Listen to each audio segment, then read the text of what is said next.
regards to heels. The heel or the leg? No. Adrian's huge wall won't be built. Oh, I've forgotten already. Don't look. But the roots. I should look at you all. Okay, look. Sort of in the middle there. Tick. Head, Shoulders. knees and toes. Ooh! That was fun. What? It felt higher than I was expecting. It's just quite... The Madonna was knitting in the round. The Madonna was knitting in the round. Well, we're in good company, aren't we? So perhaps she invented it.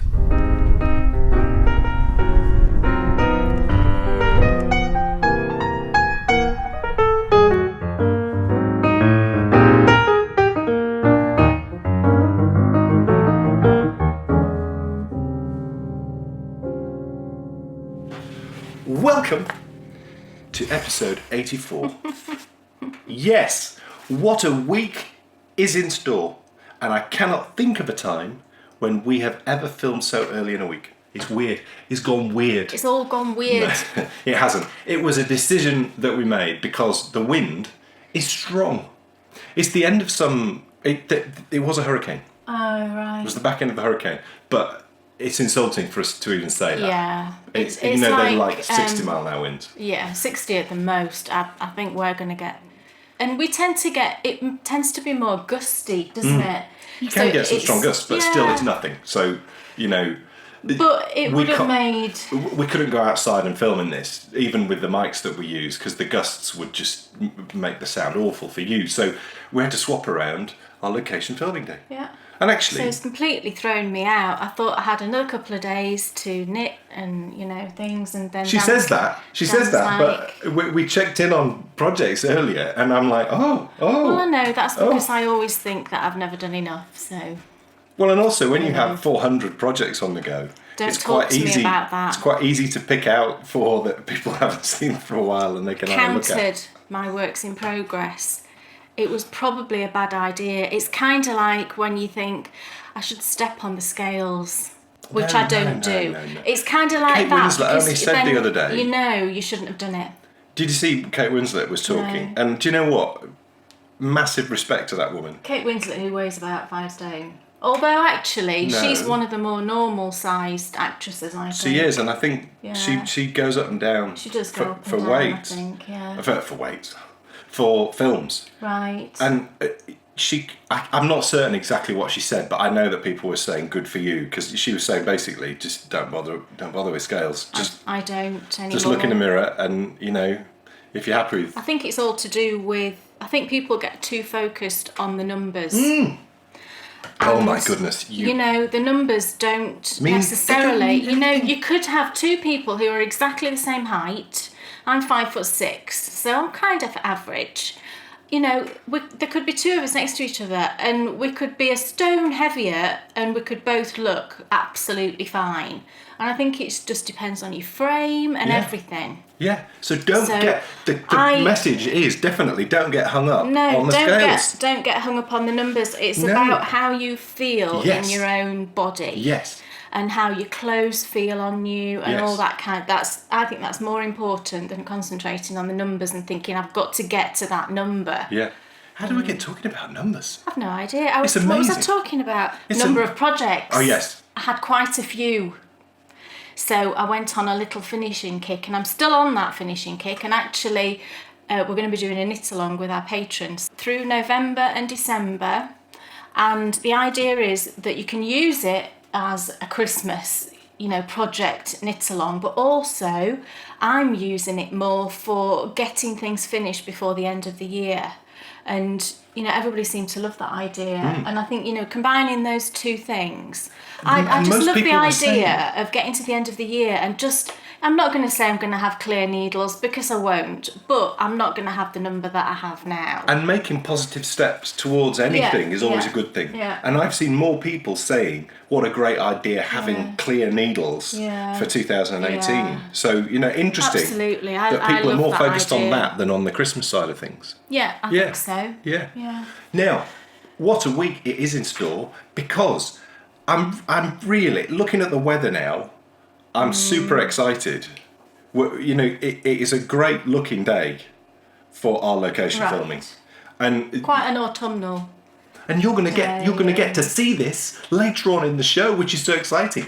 It's weird from our point of view because I think we have filmed before where we haven't done the filming. I think we've done that once before. Yeah. But you know, it's so strange to sit here talking about our visit when it's not actually happened yet. When we haven't done it yet. But that's all coming later on the show. Rome's lost city, and that actually sent me off down a route, and I don't know how it did. There must have been some mention of knitting. All right. And that must have taken me off down that route. Because I know I said last time, I know we were speaking about the Balbriggan and heel, and I know that it kicked off a lot of people thinking about, you know, what came first with regards to heels. The heel or the leg?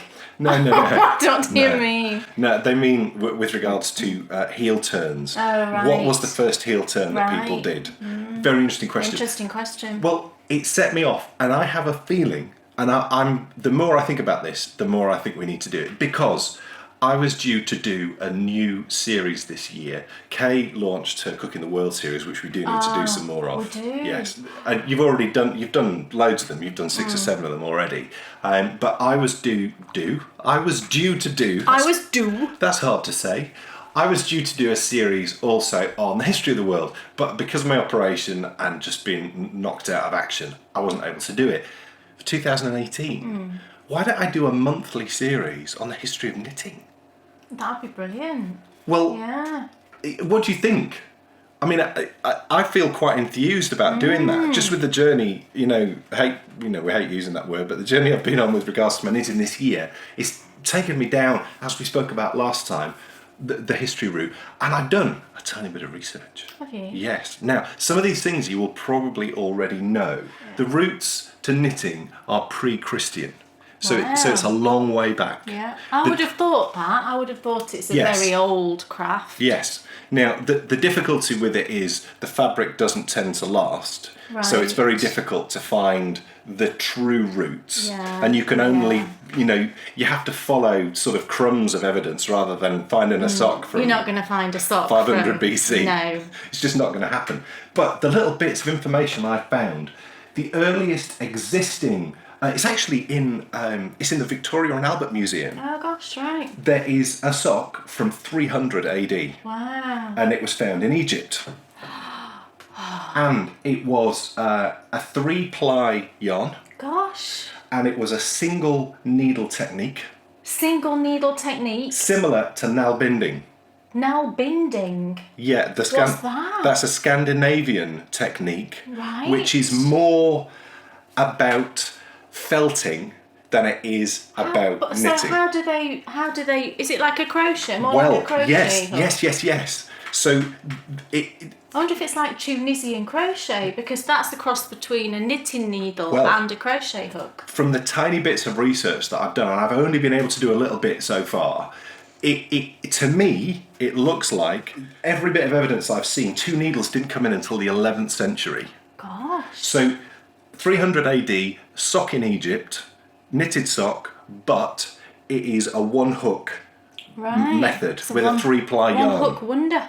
Now, the links then, which I know you've mentioned before, and I'm sure lots of you know, is it looks like, and there's probably someone out there, and if there is someone out there who knows loads, please do get in touch, because I'd love to chat to you about it. It looks very strongly like the roots of knitting are in fishing nets. Oh, that makes sense. And if you start to think about the way that a fishing net is... It's a skill, making fishing nets. Well, I think the same skill... That was men that did that. Exactly. And all this is men. Yeah. So I have a feeling that the true roots of knitting are fishermen, all out in the Middle East. So Egypt seems to be the place. And so you've got fishermen, they're making fishing nets. Yeah. And you can picture it. One of them thinks... Hold on. Hang on a minute. If I made that a bit tighter, I could put that on my foot, and I could make myself a nice pair of socks. Because it seems to be every bit of ancient evidence of knitting. It seems to be socks. Right. So it then starts to make me wonder if that was the first thing anyone may. But there's more. That's There's more. strange. It's socks in such a hot country.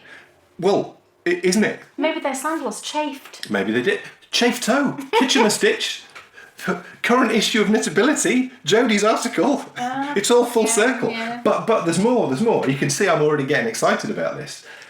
There is. It's interesting question. When do you think knitting in the round was invented? Knitting in the round? Yes. Well, it's fairly modern, I would say.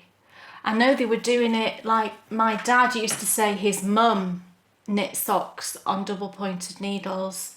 So that would have been when Dad was very young, and my dad was born in 1933. So let's say turn of the century. There is a painting. Oh, it's going to be miles back, isn't it? There's a painting. It's called The Visit of the Angels, and it depicts the Madonna knitting in the round in 1390. The Madonna was knitting in the round. The Madonna was knitting in the round. Well, we're in good company, aren't we? So perhaps she invented it. Maybe she did. And It's the picture. a mystical, magical thing. Here is the picture, and it's a pretty picture.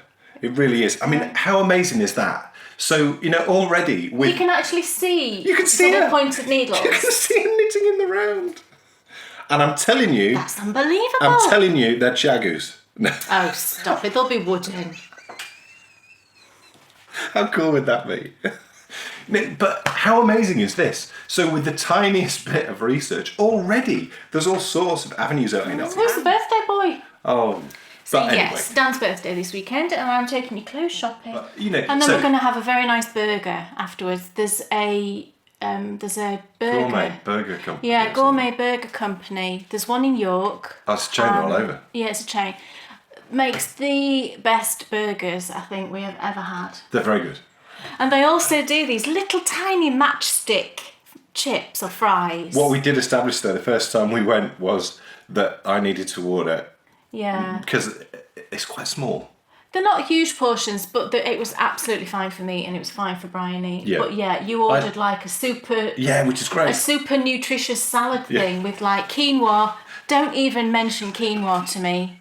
Because quinoa is apparently the answer to everything in the entire world. It is. It's not 42, it's quinoa. It is. It totally It's like, oh, my legs aren't hurting tonight. It'll be that quinoa. Oh, I ran X distance further. Look, it's that quinoa. Since I've put quinoa into my daily diet, I must admit it is becoming a bit... He puts it into everything. We had some soup the other day. I'll put a few spoons in. It's nice. But look, no joke, right? In the last month, I've Here run... we go. It's true, I've run 2 10Ks. And not It's had... because of the quinoa. Well, look, in the last month, I've put quinoa into my diet. And then the other day, I thought, I thought for the first time in a long time, I'll just go and do a 5K, because I normally do a bit over a 5K, or if I'm doing a short run, I do slightly under a 5K. So I'll go do a 5K, and I did the fastest one I've ever done. I blitzed it the whole way. Have you just put quinoa into your diet? Scully is Let's she'll be saying yes, you're correct. Let's do a test. If someone out there wants to start eating quinoa who exercises, and then let me know if it has a positive effect on your recovery time. Could just be mentally you're thinking, oh yes, that's working. The thing is though, everyone knows that physical exercise is a mental thing. Yes. So even if it is just a mental thing, that's a good thing. Okay, Jones, what's on your needles? It's about time. I know. Everybody's gone to sleep, waiting for us to show some knitting. Okay, my first project is, I cast this on yesterday. We were watching, does anybody watch the Goldbergs? That's brilliant. Hilarious. We absolutely love this programme. We've only recently discovered it. Well, no, I've been watching it a while, but I only recently thought... You never told us about it until recently, and me and Bryony sit and just absolute hysterics. Of course, Bryony doesn't understand... Half the jokes. So it's set in the 80s, in case you don't know, and it's basically the family life of the Goldbergs. But It's the Wonder Years set in the 80s. Yeah, but it's based on reality, because the writer is one of the Goldbergs, one of the characters in it. He's like the youngest son, isn't he? And it's just brilliant. the way that it's written and the actors in it, it's absolutely hilarious. And the best bit is at the end of every episode, he usually puts in clips, because he used to video everything, didn't he, when he was little? And he puts in clips of like that episode of what really happened. And it just sort of brings it all to life. But I think life in the 80s, it was just fantastic, Yeah, it was. I think.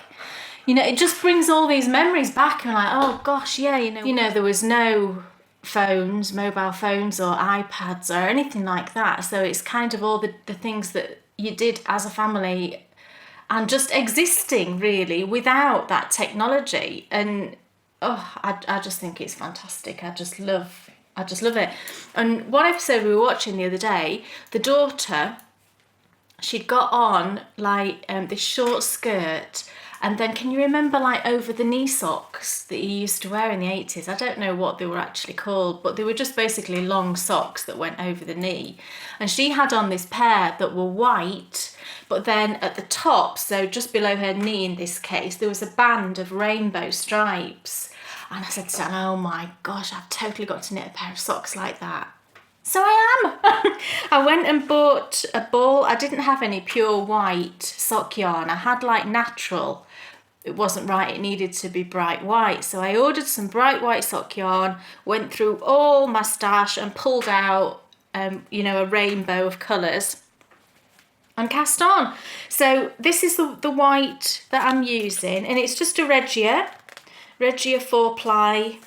Colour is 02080 and it's just white, but it's a nice bright white. It's not like, I did order another one which was Austen Step, but it's like a cream and it just wasn't right. I wanted this bright white, so I've got that. And then I've just got a bunch of different yarns. I just went through and picked out, when I say a rainbow, it is a rainbow, but I'm not hugely into rainbows, only because I'm not really a primary bright coloured sort of person. So I've chosen yarns that's sort of my interpretation of a rainbow. So I'll show you where I'm up to. Oh, look how lovely.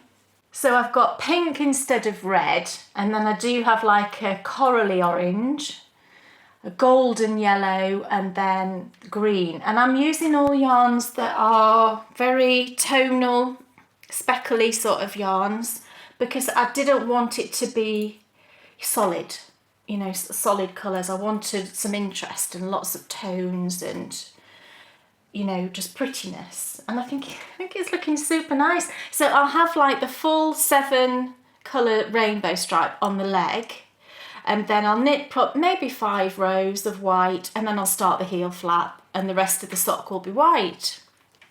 So the yarns I've chosen, I've got this pink, which does have a bit of red in it.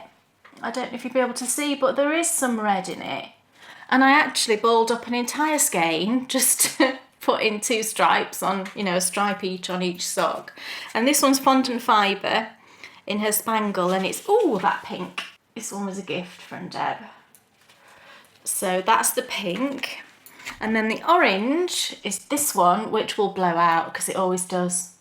And this was a custom order from Juliana's Fibre. I've had this for a while, and I knit Bryony a little love bot, a little mini love bot out of it. And I've still got that much left. And I just love the coralness of the orange in it. There is pink in it as well, but that's fine. I don't mind that. It's the shade of orange that I love. It's like a sherbety sort of orange, and that's the kind of orange I like. And then the yellow, I think this was a fondant fibre mini from one of her mini skein clubs that I was in this year. And again, that's yellow, but with speckles of like an orangey red. The green, oh gosh, that nearly went in my tea. That would have been hilarious. The green is one I dyed myself, and this was just some Drops Fable. I was just testing out a colour, and it's Fairies in the Forest. So that's the green. And then the blue, I was going to start the blue last night, and I chose this one, which I don't know whose mini this was. It was a 20-gram mini in some kind of set, but I can't remember whose it was. But actually, when I started knitting it in, I think there's too much sort of other colour in it. So I went and chose a different one this morning. And again, I have no idea what this is. It could be Zena's yarn actually, or it could be just another mini, you know, that I've picked up from somewhere. And I think this one will be better because there's no other colour. It's just blues with like a bit of sort of white running through. So look, I think that's better. So what have we got? Red, orange, blue, indigo. I don't know if this one's going to work. I hope it will. It's a regiable. It's one of the design lines from Facet. Is that how you say that? I always wonder how you say his name. But it's this one, which has got some darker sort of indigo blues in it, but it's also got other colours. So I'm hoping that works. It'll follow that one look. So I think it'll be okay. And then for the violet, I've got this one that I dyed up fairly recently, which was called Sugar Plum. And I love that. After that, you see, that'll look nice, won't it? So if we put that one, and that one, I think that'll be okay, actually. And it is really fun. I did all that last night, and I wouldn't normally have knit that much, and I would have done more, but like I say, I was in bed knitting, and that blue wasn't right, so I picked up something else instead. So I'll carry on with that now. And I'm doing 64 stitches, 2.25 on my Chowgoo mini twist loveliness. And I do really love these. It does make the knitting of Magic Loop so much nicer. You know, you're not wrangling with that cable, which is what you dislike these days, isn't it? Yeah. Always. Yeah, I don't feel like the cable is a problem at all with these needles. I just love them. And I think I've got 2 sets of each now, 2.25 and 2.5mm. So I'm hoping, you know, 4 socks on the needle, I think is more than enough for anybody. Sorry, I've got hair in there. So yeah, that's my first 80s inspired sock, and I love it. So get digging out your minis and get knitting one. It's really fun. Sweet. Dan Jones. Yes. What's on your needles? It's another sock. It's another sock in my Dan and Lara project Quest. Yes, this is what looks to me like the most complicated of all the socks within the Quest. And it's the Uncommon Dragon. And the stitch pattern looks really nice, actually. It looks really pleasant. So, you know, looking forward to giving that a go. I'm going to get to do some more make one lefts and make one rights. It's like a dragon scale pattern. Yeah. I like make one lefts and make one rights. And when was I doing lots of those? In what project? There was a make one left, a make one right, and a make one in the middle. I can't even remember. I can't remember. But I remember doing them. I remember you doing it. Remember them doing loads and loads. Oh, your raglan on the jumper, wasn't it? Was it? Oh yeah, it was. Oh. It was. Thank Oh, you. I'm so glad that you said that. Because I love it when knowledge that, you know, from one project that you've learned then comes across to another one. So the colourway, I'm telling you now that looks like my mum's rhubarb crumble from the 1980s. Really? Yeah. It's the wrong sort of red, isn't it? No. Rhubarb. That. Oh, that. right. If you cover that in custard, that is my mum's rhubarb crumble from the 80s. And do you know what? I used to really like it. That's the colour. So you should call it rhubarb. Rhubarb. Or rhubarb crumble. Yeah, definitely. It was meant to be a Christmas colourway, so that didn't really work then, did it? Well, I picked the colours, so... Yeah. I did put pink in it as well as red, so that's probably... Well, no, it's giving it that nice sort of... that's what joins it all together, I think. That pink flowing through it. I know you like pink. And I also have 64 stitches on the needles, don't I? You do. Because the This pattern... is a bit worrying, really, with sport weight socks. The pattern must suck it in. Yeah, it does. Because I've knit the extra small on all the ones I've done so far. And that's been 56 stitches. And it's come out right. And we've used sport weight, and that's been perfect. Yeah. But this is still sport weight, and it's 64 stitches. So I've said I really do hope, because the cuff's going to be quite big, but that's fine because you knit tight, so it won't be a problem. What was a little bit frustrating about the pattern was that the stitch pattern doesn't fit the numbers of the sock. And no, it doesn't. Not any. Well, only if you knit one of the sizes. And I don't, you know, were it not for the whole Dan and Lara project and the fact that I said I'm going to knit every pair of socks every top down pair of socks in that book I'm going to knit, and I am, I wouldn't have done this, because if I'm going to knit something, I don't want it to feel like it's been slightly fudged. And that's what it was feeling like, because there was like a ribbing stuck down either side of the sock.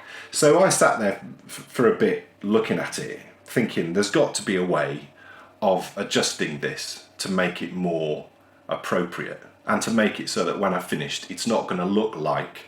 It's a bit like trying to put a square peg into a round hole, isn't it? So I had a look for a bit and couldn't come up with anything. So I gave it to Kate. And she did come up with something. So we've made some adjustments so that it's not going to have 2x2, because that's what it had down each side. But then the pattern, the rib at the top is 1x1, so it's not like it even flowed. And it was just down one side of the sock. And I was like, well, that's just a bit peculiar. So let's have a look and see if we can do anything about it. So what we're doing is we've shifted the pattern so that the pattern will be in the centre on both sides of the sock, and there's a little bit of 1x1 ribbing. So it'll flow down. It's a broken rib, broken 1x1 ribbing down either side. So it's all symmetrical. And it's going to flow down. That rib will flow down from the rib that's at the top. So rather than... And that having that bit of rib as well either side, I think, will help. If it is a little bit big, it'll help, with the stretch of it. Yeah, which is cool. And the other thing which I did for the first time was, because when I read a pattern, I want it to suck me in, and you're off, aren't you, into that zone. Well, it didn't. So I thought, I'm going to write it out myself. So you can then create it how you're... And I think that's a good... I'm sure you probably do this already, but if you haven't done this, do give it a try. If you're knitting something and you're looking at the pattern and it's just not going in, write it down yourself, because you can write it down in a way which you're going to be in. I've done that lots of times. Yeah, I've seen you do that loads. So it's definitely worth doing. Didn't you do that for that really was it a short? No, I knit a blanket for my friend Sally. That was it. And it was the Jared Flood Umaro blanket. Yeah, I know, that's what I wanted to do. And it was charted. And here comes the dove from above. So I just wrote it all out line by line. Brilliant. Didn't have a problem after that. So I haven't got that. Oh no, I do have that back down here. I wonder how many people there are in the world.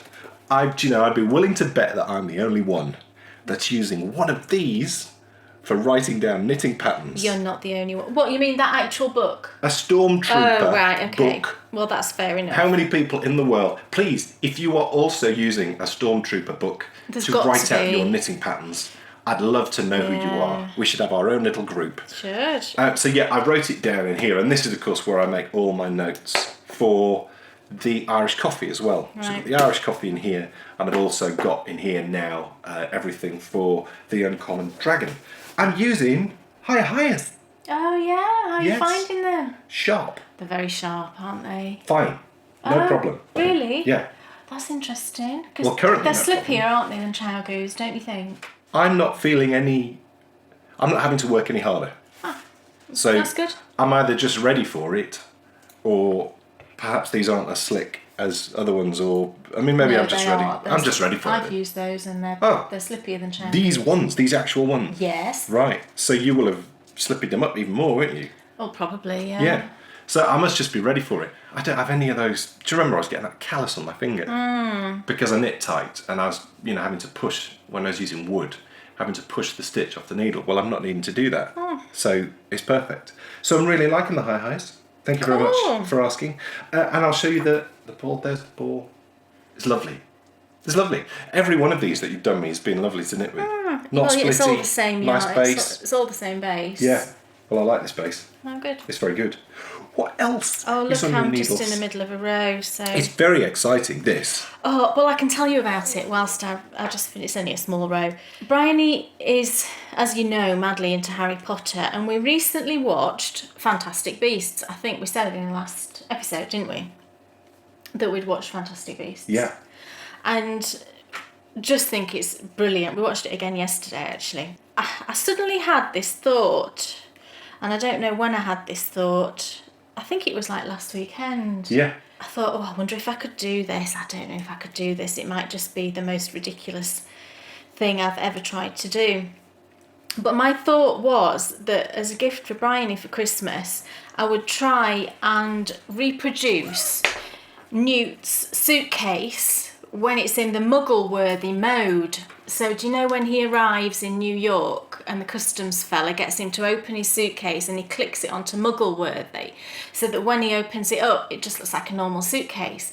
But what's inside the suitcase, and I've had a look on various photos, but actually when we were watching the film yesterday, you get a better view of it. Right. So I need to watch the film and freeze the screen so I can see more what's in the suitcase. But basically, there's a pair of like those old-fashioned vintage striped pyjamas, his scarf, his Hufflepuff scarf.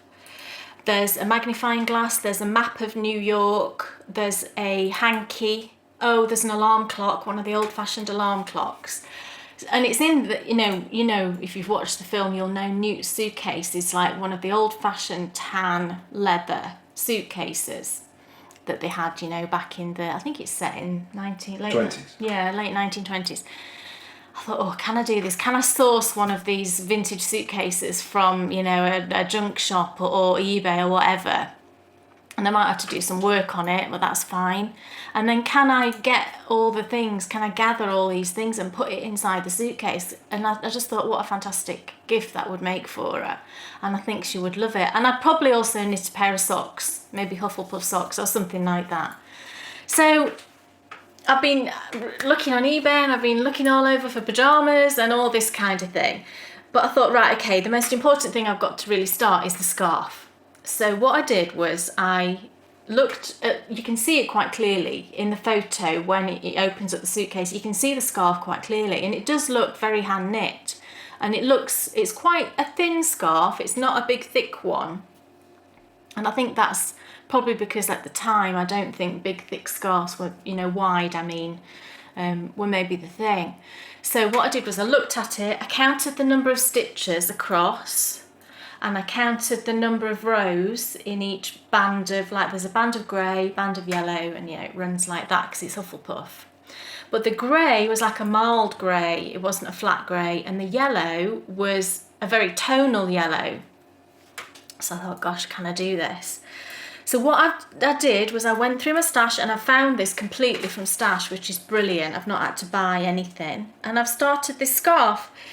So I'm using yarn doubled actually to get the effect that I wanted, because I didn't have any grey marled yarn, and I did look around and I couldn't find any, and I wanted really a worsted weight. It looks like it's a heavier weight yarn that's been used. So I found 2 yarns to make the grey marl, and they're actually both the same yarn, which works really well. It's Tosh Merino Light, Madeline Tosh Merino Light, and I've had these in my stash for years, literally years, so it's brilliant to use them. The dark grey got split into 2. When I was winding it, I had a winding disaster, didn't I? Yes. Dan walked into the room as I was trying to wind it, and the issue was the size of the skein was enormous, and it didn't fit around the biggest thing of my Swift. And I must get a new Swift actually. I want an umbrella one so I don't have that issue. But in the end I had to cut it and then wind the second bit by hand. But I'm using, for the dark grey, I'm using this one, which is Dr. Zhivago's Sky.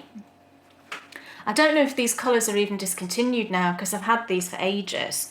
And then the light grey, I think this is Silver Fox, which is just a very light tonal grey. So it's those 2 together for the mild grey. And then the yellow, I've got Cascade Heritage, and this is in Butter. I nearly dropped it again, which is highly unlike me to drop things, isn't it? So this is Cascade Heritage in Butter, which is like a soft, mellow yellow. And I've paired that with a yarn that I dyed myself quite recently, actually, which is a very tonal yellow. So those 2 together. And I've cast on. And so this is where I'm up to. Ta-da! Doesn't it look cool? Yes. I do think I changed needles, and I'll tell you about that in a second, but I think my gauge down here is a little bit tighter than up here. So this yellow stripe I think looks a bit narrower than up here, but you know, I don't think Bryony will notice that, certainly. But I do think it looks very much like his scarf. You know, if you're a Fantastic Beasts fan, a Newt fan, It's double layered. I'm knitting it in the round because that's what it looked like. Yeah. It did look like it was a knit in the round sort of scarf. So I cast on down here and I did Judy's Magic cast on, which worked brilliantly well. You know, you can't see anything at all. And there's tassels on this anyway. There's like alternating grey and yellow tassels, which I will do. So yeah, Judy's Magic cast on, and then I'm just knitting in the round. And, you know, it's simple, and I'm just alternating, obviously. Like Madonna. Like the Madonna, yeah. But the yellow works really, can you see it looks tonal? Because I've used the 2 different colours. There is some sparkle in that other ball, which I know Newt wouldn't have had sparkle, but this is for Bryony, so why not put a bit of sparkle in? And I think it looks, I'm really pleased. I really wanted it to look exactly like his scarf because I wanted it to open it up and go, oh, it's exactly like. Maybe when you've done it, And you should I like. think it does look. We should put a squirt of like male aftershave into it, stop so that but then you'd open it and it'd be like, It's ooh, actually his. yeah. I did find one suitcase online. It was in don't, quite. please. I'm not going to buy it. No. It was too much money. But it had some initials on it, obviously, of the previous owner, and it was RL, which is Remus. Well, it's not. It obviously wasn't Remus Lupin's suitcase, but that's Bryony's favourite character, and I showed it you, and I was like, oh, I'm not going to get it. It was way too expensive. The thing is, though, that would be too much because. Yeah, because that wouldn't make sense No. that he would have RL on the suitcase. And I think we need to. I think, and I'm really feeling more and more confident about this. Her films that she will talk about when she's older is Fantastic Beasts. Yeah, she loves it, and I think it's a much better film than any of the Harry Potters. I think that there's a lot to be said for films that are made for you, and what I mean by that is it's come out when you're exactly the right age to really appreciate it. That's right, yeah, and she does absolutely love it. So I know that she will love it. I know she will love it, and I think it. You know, I'm really pleased. I think it does. I keep going on, don't I? But I am really pleased with it. So I'm knitting it. I wanted it to be quite a nice loose gauge. I wanted it to be lovely and soft and pliable for around her neck. So I'm knitting it on 5.5mm. So it's about a worsted weight, 5.5mm. So it's a little bit bigger than you would normally knit, I think, but not massively so. And I started it using hires. Oh, I had the worst time knitting with these needles because, you know, 2 of the yarns I'm using are single ply, so obviously it's quite slippy. The other 2 aren't, but I had the same issue with all of it, to be honest. It was just so slippy, and, you know, I was losing stitches off the end of my needle, and it was just really unpleasant. So I switched, when I'd done this yellow stripe, I switched to these, which are Knit Picks Sunstruck interchangeables. I've got a set. Oh, and it's like chalk and cheese, you know, this is just brilliant. And yeah, my tension is a little bit looser using the wooden. I don't know why that would be. In the grand scheme of things, I don't think she'll notice that stripe is just a tiny bit thinner than the rest of the scarf. I think it's fine. So yeah, I only cast it on, I don't know, a few days ago really, because this is a secret project, but I'm working on it at night time. Bedtime knitting. I'm hoping I've got enough yarn. I've no idea how much it will take. I know how many stripes of each I've got to do. I think there's 12 of the grey and 11 of the gold. And I didn't have quite a full skein of the silver fox, but I had a full skein of the dark grey, and these ones were full skeins. So I think I'll have enough, fingers crossed. The only one I might run out of is the silver fox, so keep our fingers crossed that I don't, so. Yay, a Newt scarf. Have you finished? Yeah, sorry. Cool. Oh, that's not going to work, is it? he's going to try. I can do this. I'm feeling confident. Yeah, look, you can see him. Can, yeah. He's right there. And Oh. look, An look. arm. Oh no, he's lost his fallen ear. off. Oh no. So, last time, I only had a bit of a head, didn't I? Ow! I've got cramp in my leg, it's gone. Ooh! You did only have... It's gone. It's gone. I mean, that joke just doesn't work if you say scone. No, it doesn't. I think I do say scone these days. Good. Now. Good girl. Head. Shoulders. Knees and toes. Ears, but I'm going to need to redo them because at the time, at the time, I couldn't do a knitted on cast on. You've never done one. How strange. Well, I couldn't you believe can it. talk, young lady. We've never done a tutorial for one. For a knitted on cast on. We are rectifying that. And after we've rectified that, I will redo the needles. Redo the needles. I'll redo the ears. Yeah, because the cast on, and I do say in the pattern that really the cast on's quite important. It is. And what we did was I sat and knit an ear at the same time that you knit one. Yeah. And I showed you what difference the cast on actually makes. I have 5 ears. And then he acknowledged that maybe I was correct. I've knit he was many, actually many- questioning. No. You kind of were questioning. Well, it doesn't matter. And look, I also have a body, yeah. and I have a nose, and I have an arm, and I'm slightly worried because I don't know where my pattern's gone. Right. That looks quite well. Could it become a leg? No. It's a different stitch count. Well, are you not using a clicker? Well, I was, but now I've lost the pattern.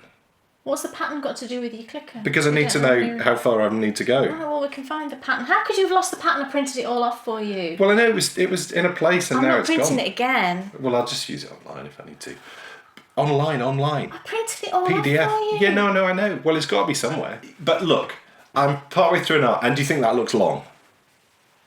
It looks like it's long enough before you start the decreases. Oh, well, maybe But you need I've to stopped find- in exactly the You right need place. to find the pattern, honey, because otherwise one arm will be longer than the other. So I'm really loving knitting this, actually. It's really good fun, and it's really interesting to know that I was not a toy knitter in any stretch of the imagination at all. And I wasn't a toy knitter right the way through knitting my first toy, which was Wasabi. I really enjoyed it, loved the pattern. It's probably one of the nicest patterns that I've knit through because it's just so well written. And I thought about knitting another one, and then I thought, no, as we said last episode, I need to do a bakery bear. So started it off, and actually it's perfect timing because it fits beautifully with the toy along, which we're started on Which first. is started, yeah. Toy along start. Oh, I need to open a thread. You do. Oh my goodness. And also- I'll do that today. What we're doing to support the tour along and also to help me in my journey for making a bakery bear is we're doing a series. We're doing a tutorial series where we're going to be publishing for the first time ever the tutorial series you did on finishing a bakery bear. We've also been filming some other tutorials as well that really helped me with casting this on because I'd never done such a small cast on before. And a few people had said as well they wanted help with that. So this tutorial series, it's one with a bit of a difference because it's normally just Kay that you see, but this time it's presented by me. Kay does the teaching, and then I sit and I try and follow the tutorial, and we see if the tutorials actually work. Well, thank you. So it's been great fun to do actually, because it's really helped me get this right, because the finishing is totally different to anything that I've ever done before, and it's actually strangely addictive. And I've just come back again to the point of the fact that I never perceived myself or thought that I would knit toys. There's a real enjoyment in the knitting of toys, and I would encourage anyone to give it a go. And Wasabi's a great starting point actually. It really is. But there's lots of simple toy patterns out there. But to be honest, It's not a bakery bear isn't difficult. because it's all little bits that if you make a pig's ear of it like I have with that, you can go and do it again, and it's not like 4 hours work. It's an ear 15 takes, minutes. I was going to say 5 for an ear, but yes. But for us mere mortals, 15 minutes and you've got it nailed. And I've produced 4 ears myself, and at no point have I thought, oh, I'm sick of this now. I want... Because you're learning it, aren't you? Aren't you? And You're learning, it's small, and you can go, I can do it better next time. yeah. So that's why I'm going to do another 2. But really enjoying making this. It's going to be so cute. It It'll really be such is. a special bear, won't Yeah. it? And I think that's just lovely. And I think we're all kind of inclined to have special things like that have got meaning in it. There's something fun in knitting something which comes to life. Yeah. And, yeah. I would strongly encourage anyone who's not knitted a toy to just knit one and see, just if you just do it once, to see something come to life that you've made is fun. You don't have to knit it for a child. Knit it for yourself. Absolutely knit it for yourself. Pop it in your knitting stash. It can be a little guard for your knitting Absolutely. stash. Yeah. What else is on your needles? I'm working away on my Messalina, the redesign of my Messalina. And I've done a lot actually since I last showed you this. And I'm now on my 4th ball of the blacker. And these are 119 yards each. So I've knit, what's that? 360. I'm probably getting close to 400 yards into it. And I'm thinking actually I've got 6 balls of this, so I might just use as much as I can. I think that would be lovely. So this is where I'm up to, and it is you know, quite big now. Look, I'll show. It's hard to show. I did change the needle, the cord actually, because it was on a 32 inch. It's now on a 40 inch because it was really scrunched up on that. So I'm on a 40 inch now, and that's where I'm up to. I think it's really nice. I think it's going to be one of those shawls that, you know, it'll be a nice big shawl. At the moment, it's about 50 inches. I keep measuring it. It's about 50 inches across. And my wingspan is about 60 inches. So I kind of want it about somewhere between 65 and 70 inches so that it's just a really nice big shawl that you can just wrap around you. And it's just a really snuggly, comforting thing. So, and I think the cable is looking so lovely in this yarn. The yarn's perfect for cables. It's just so nice. And I think I'll start working on the border when I've knit through the 4th ball. And that will leave me 2 balls, which is effectively 100 grams to knit the border, because I think I'm going to do a nice deep border. And I think I'm going to carry on the increases as well whilst you're knitting the border, rather than have it kind of stop there and the border be at an angle. Do you know what I mean by that? So I think I'll carry on the increases whilst I'm working the border. It's so that the fabric that this produces, this yarn, it's the Blacker Swan Falkland Islands wool, and this is the Pebble colourway. Oh, the fabric, just feel it. Oh, it's lovely. It's so lovely. It's really soft, but because it's got that added bit of Shetland, I don't know what the percentage is, but it's got a little bit of added Shetland for strength, you know, to give it a bit of added strength. It just gives it a bit more of a, you know, it's not, because merino can be very kind of drapey and soft, can't it? But this has got a bit of body because it's got that added bit of extra Shetland in there. And Shetland actually, it's really, you know, I think on the scale of microns or whatever, it's not the roughest yarn by any stretch of the imagination.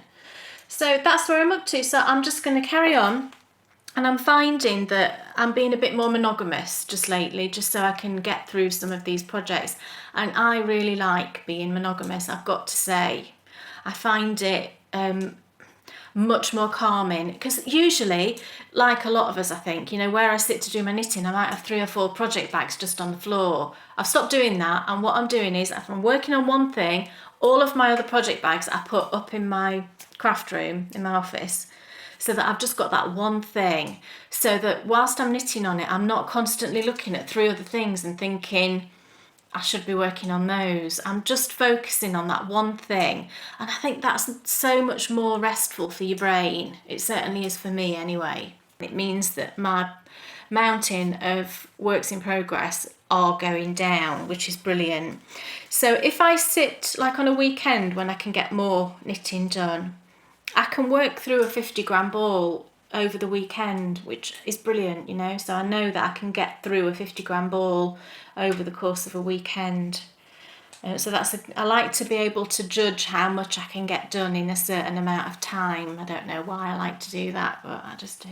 So I'm really looking forward to having this done. I think it's just be a super lovely, snuggly shawl. And then once it's finished, you know, I'll be sorting out getting the update to the pattern done. Well, it's interesting you mentioned that, because with this pattern, we'll be launching, or you'll be launching, a whole new Oh, yeah. We thought that it was about time. Over the course of time, what we try and do is we try and look at every area of what we do and try and just supercharge it a bit. And it was time to take a look at the patterns.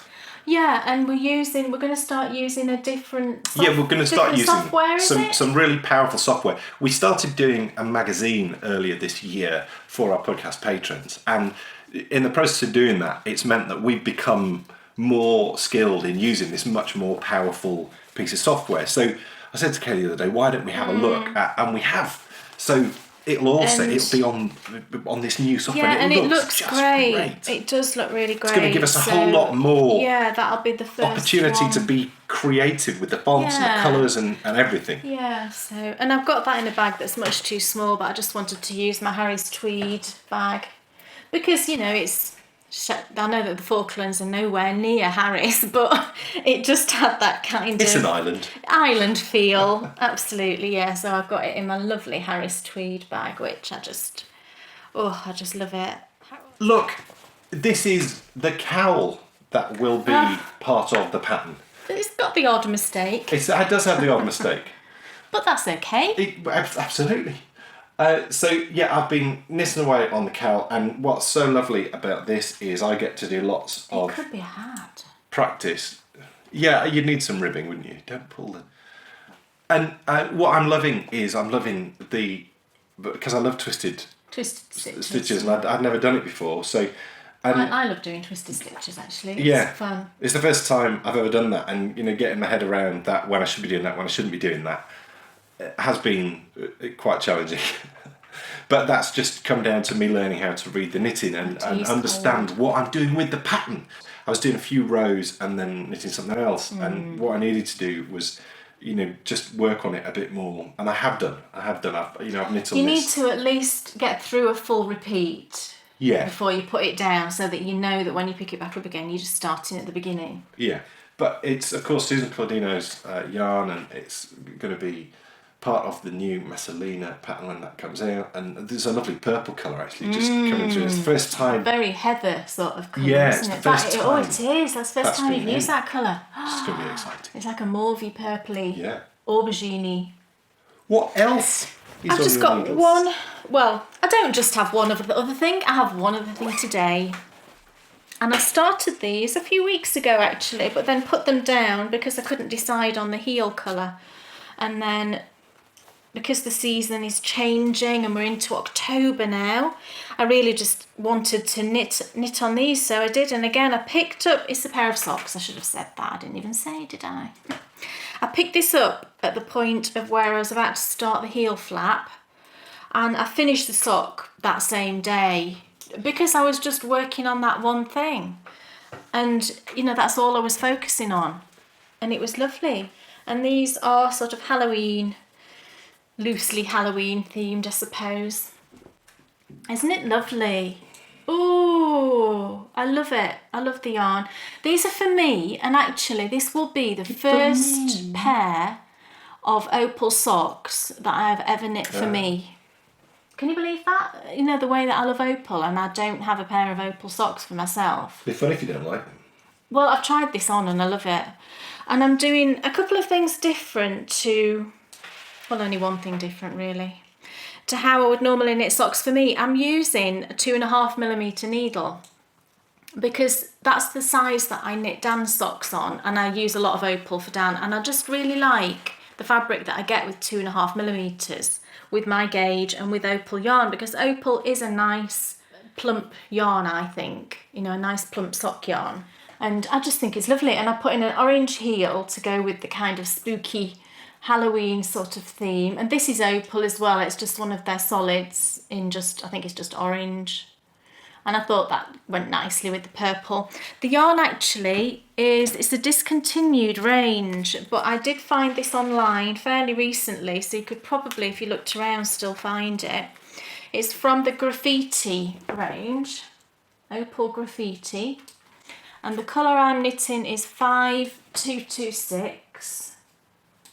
And I've got another colour of this actually, which is like all autumnal shades, oranges and browns and greens, that I got a ball that I thought I'd knit socks for me and then one for Dan. And that's what it looks like in the skein, in the ball cake. I do really like the way that this knits up.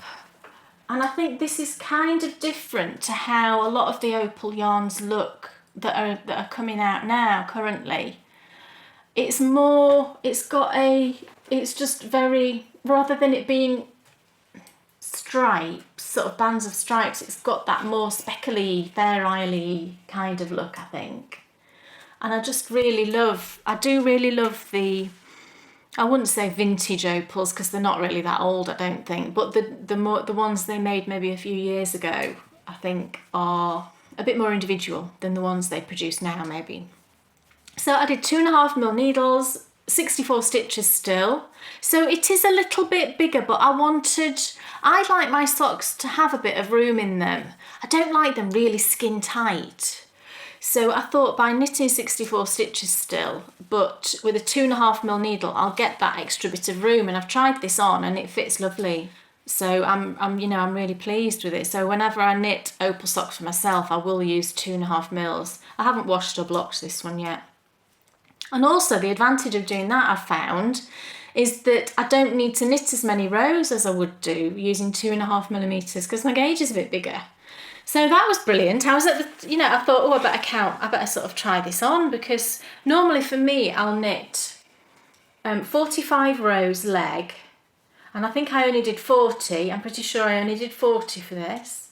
And then usually I'll knit through to 117 rows before the toe.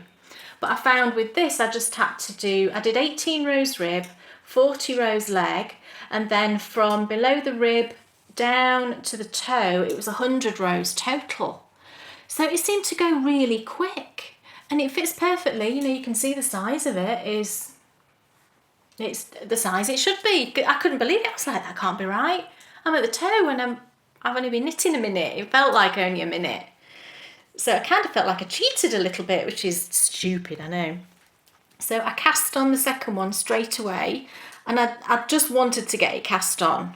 So I've literally just done a few rows, but it's cast on, and that's half the battle, I think, just getting that second one on the needles. But I'm going to finish this one in these next couple of weeks, definitely. It won't take me, I know that it won't take me long. If I just focused on this, I could have it done in a couple of days. Yay, and it's in the only Halloween bag I possess, actually. This is one I bought years ago from Knit Run Dig, and I really love it. So I really need to make myself a Halloween bag. I have got some fabric, I just need to do it. So let's go on a journey back in time. Yes, we started our very first Roman adventure. I can't remember if it might have been episode 14 of the podcast. Was it? And we were walking along a road, and that road was called Deer Street. I remember. And we were beginning a journey which was taken by the Roman governor of England, and his name was Gnaeus Agricola. Now, what we're going to do today is we're going to pick up his story, and we're going to pick up specifically the story of the legion. That's the army cohort that he was in charge of on their journey to Scotland. Mm-hmm. So it's time for us to go and look and see if we can find Rome's forgotten city.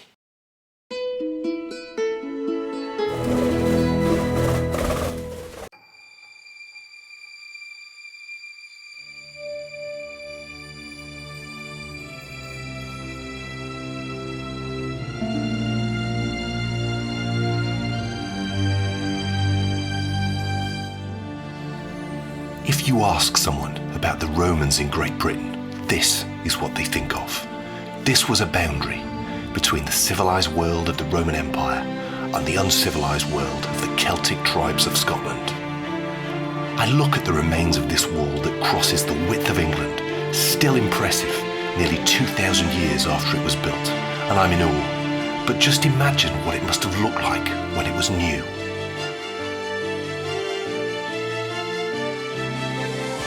This was a monumental achievement, built by a truly advanced society. This is, of course, Hadrian's Wall in the north of England. But this feat of engineering was actually a sign of defeat. For generations, the Romans had swept across the globe, conquering and ruling all before them, until they drew their line in the sand right here. So why don't we go further back, to a time before the war, when the empire was truly at its height? These are the new adventures of the Bakery Bears.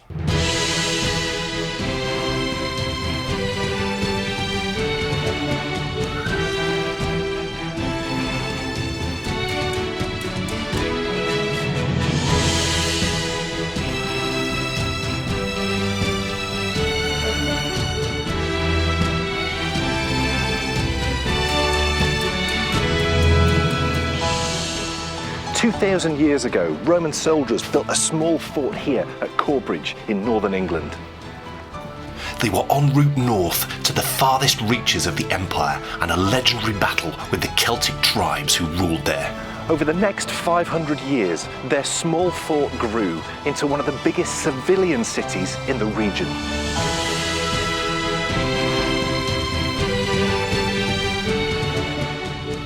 We're here to find out who these men were and to discover the story of their town. Welcome to Corbridge, the lost city of Rome.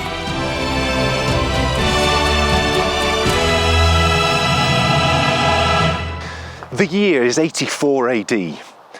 Hadrian's huge wall won't be built for another 40 years, about a mile in that direction, and the Roman Empire is at its absolute height. Roads crisscross Europe and parts of Asia. Your house, which would have looked amazing even by today's standards, probably has underfloor heating. You regularly go to a fast food outlet to get your dinner or your lunch, and your life it's pretty good, unless of course you haven't yet been conquered by the Romans. To you, life was a much harder affair.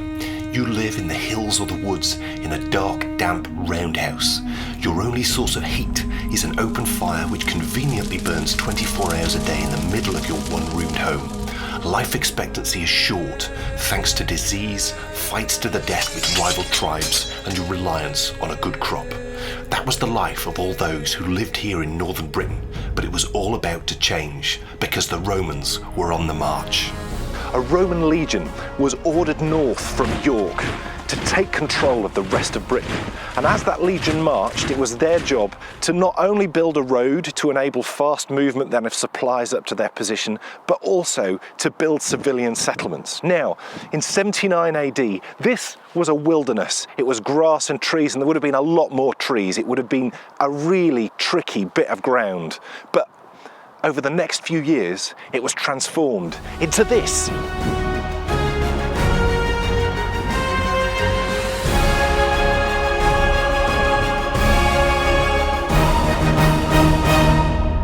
This is the Roman town of Corbridge. It's the biggest Roman site that we've ever visited.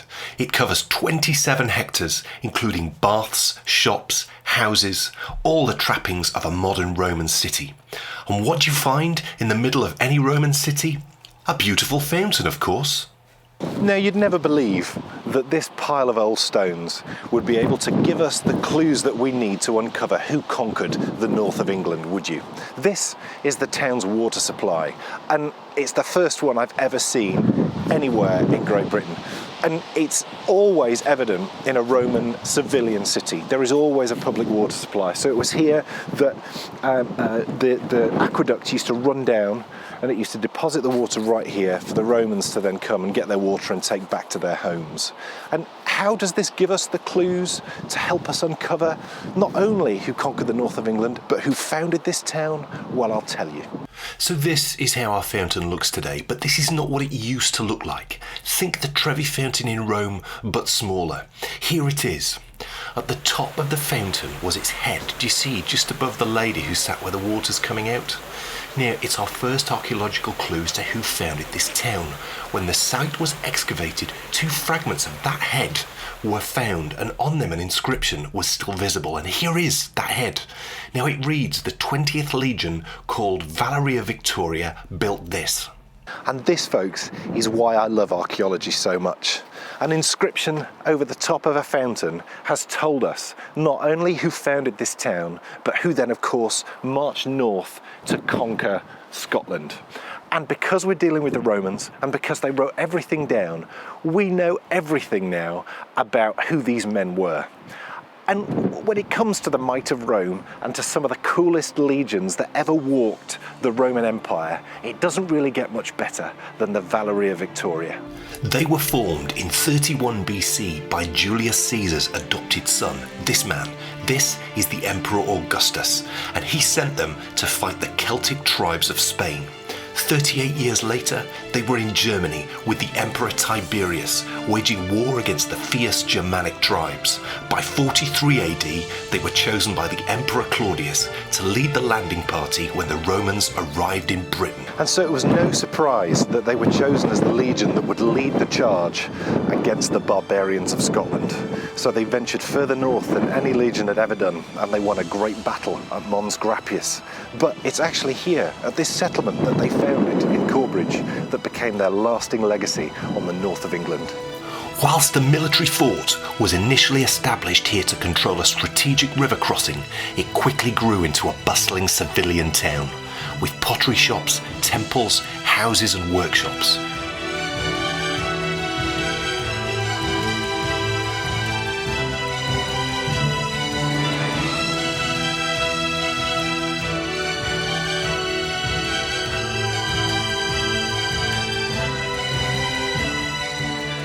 Corbridge found itself in the perfect geographical position to thrive.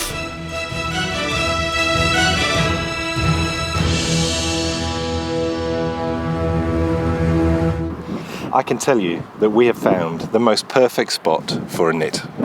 We have. It's a shame that it's slightly windy, but I'm going to let that pass. Yeah, I mean, yeah, it's weather, isn't it? I mean, you can't... Well, no, exactly. And we're sat on a wall built in about 150 AD, Wow. having a knit. And that reminds me, actually, that in researching this, that I found out that the Romans built the first ever wool factory in this country in 50 AD. Mm. So, and you wonder what they were making.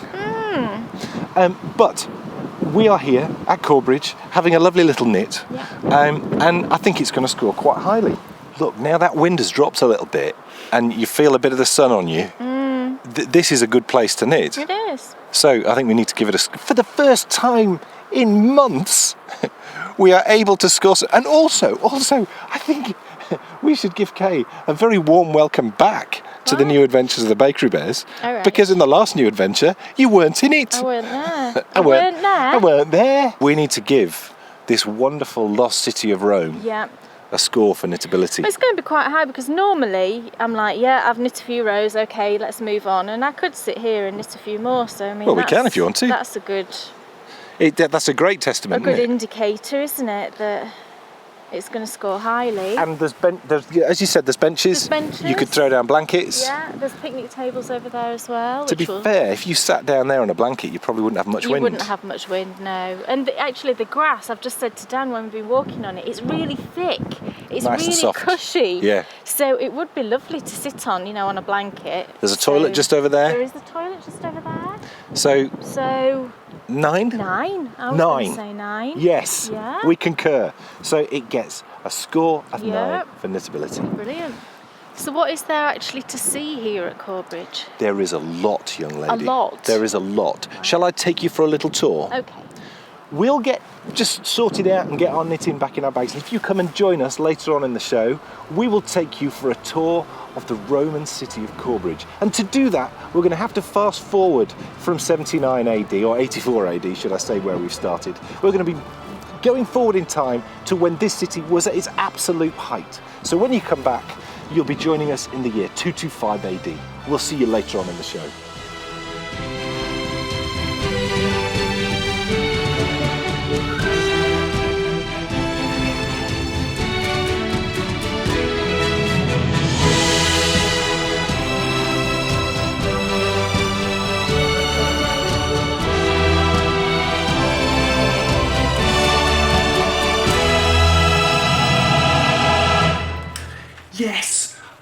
I've been looking forward to visiting Corbridge for so long. And the reason for that, and I hope that's come across really strongly in part one, is because we've never been to a site like this before. The majority of Roman sites that I'm aware of are military. So to be able to go to a place which, yes, okay, it was built by the military, but it very quickly became a civilian town. And what we're going to do in part two actually is we're going to fast forward in time about 150 years, and we're going to go to when Corbridge was at its height, which was around 225 AD. And that's when it was a big bustling town, and we're going to take you on a tour of that town. But when we go back later on in the show, we'll be properly exploring the town in 225 AD, when it was a real bustling metropolis. So don't go anywhere. But it's time for us to find out, Kay Jones, what's off your needles? I do have a few things finished. And the first is something that I started, a long time ago. I started these for, and I put that on the wrong hand. I started these for a tutorial series for our patrons, and because I technically only needed to knit one to do the tutorial series, I finished one and then got the other one started, but then just never finished it. And then in this finishing kick I've been on, I thought, do you know what, that's silly, because it won't take me long at all just to finish that second one. And I did, and it took me like a day, I think, of just monogamous knitting, and I'd had them finished. And it's the Zombie Vixen mitts by, it's just called Zombie Vixen actually, it doesn't say mitts, by lovely Susan Claudino, and it's a free pattern on Ravelry. And I finished. Ta-da! Now, you can see there's a difference in colour between one mitt and the other one. And this is part of the reason why I didn't rush to finish these, because I'll be honest, I even thought, do I even want to finish them when the difference is quite obvious between one and the other? It doesn't detract from them being lovely mittens, and they're lovely to wear, and the yarn base is beautiful. But I was going to use these as a gift, and I'm not now, because I just don't feel comfortable giving them as a gift when... You could, someone could look at those and think they were mismatched. Yeah, because it is quite different, isn't it? Yeah. And what I did was I split the ball into two halves, which I know a lot of people do if you're knitting socks together, at the same time. And I just started knitting from each ball, and I didn't at first really think that there was any significant difference. But when you look at them now, you can see that one half is much more saturated than the other.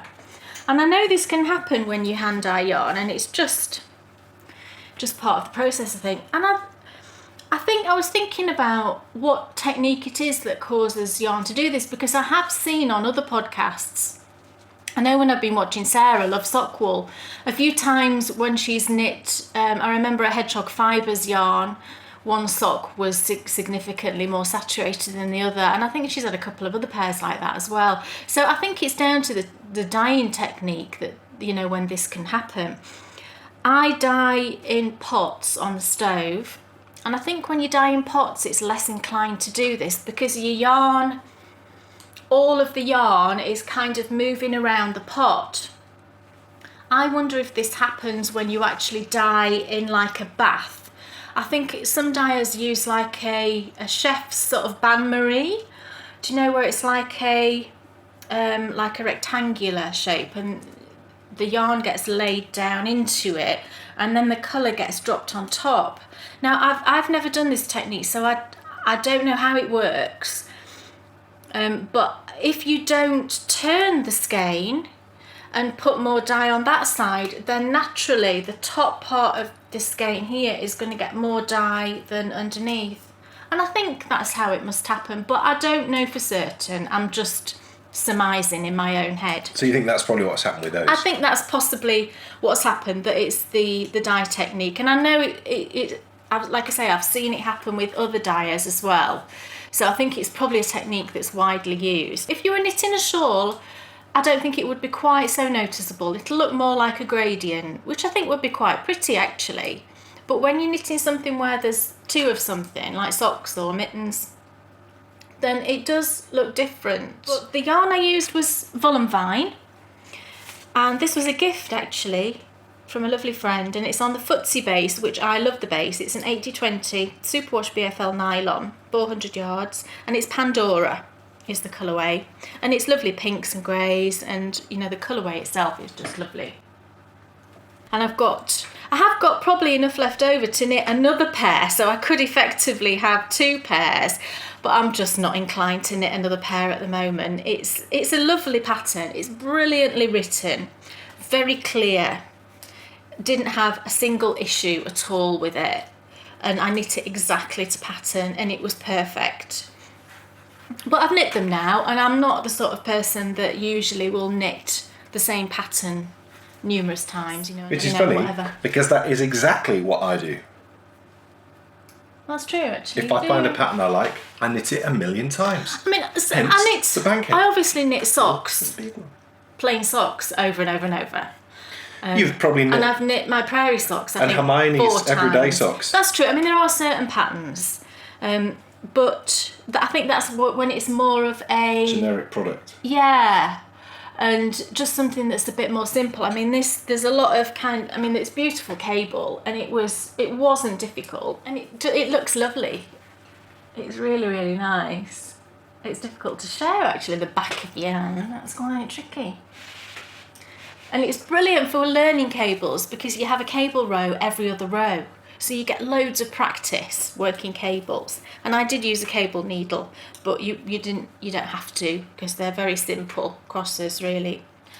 Second thing I finished was Dan's Christmas scrappy socks.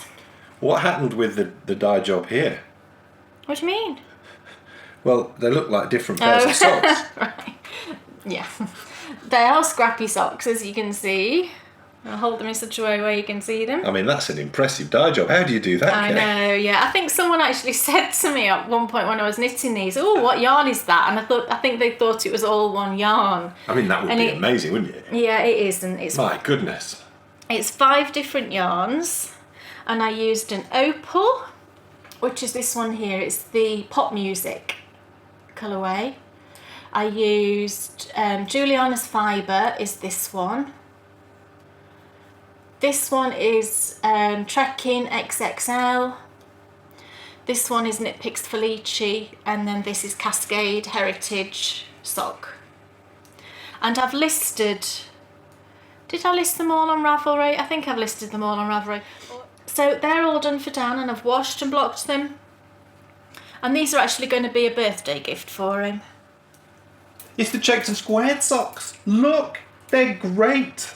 Now, it's so interesting comparing the checked and squared socks to the Uncommon Dragon because these absolutely spoke to me and, you know, really flew off actually. Really flew off. And, you know, as we established last time, because I was speaking about how with the bootstrap and with it being plain, you know, as you're knitting down the foot, it's a bit boring. I don't really like that. I like the pattern and you know what I'm pleased about with the Uncommon Dragon is the pattern does keep going across the top, so that keeps the interest there. But these definitely, you know, I think I'll knit this again. And I probably want to do a few that times. one as well. Yeah. Yeah. So you it's know, a lovely texture. It feels like all squishy and bobbly. Yeah.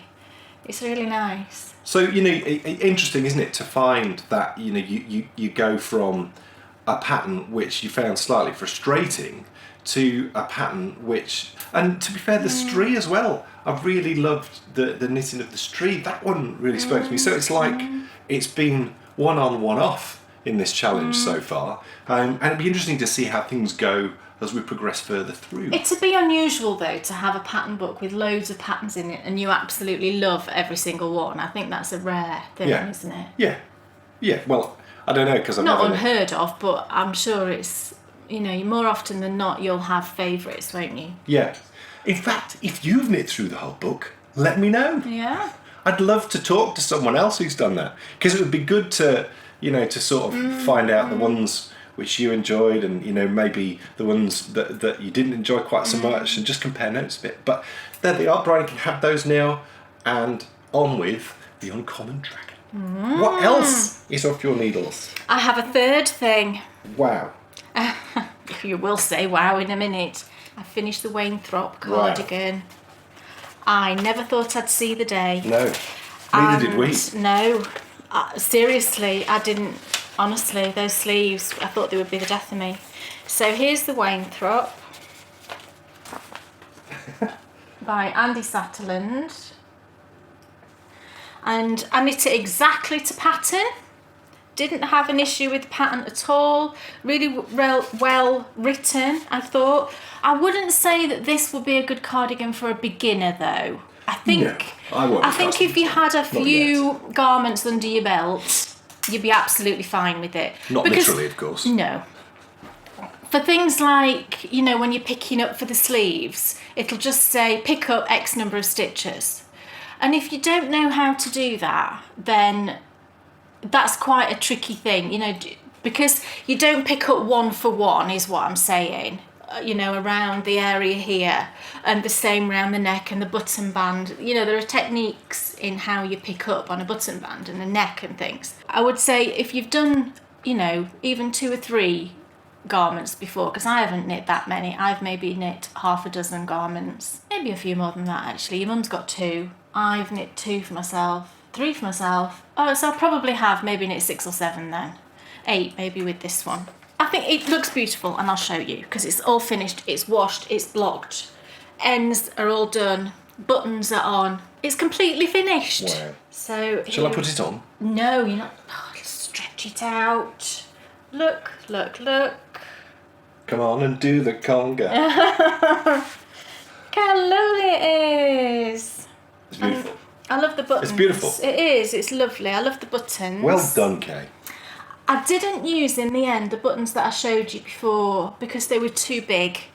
The buttonholes that you make, it's quite a small buttonhole. And actually, when I put the buttons against the button band, they would have been too big.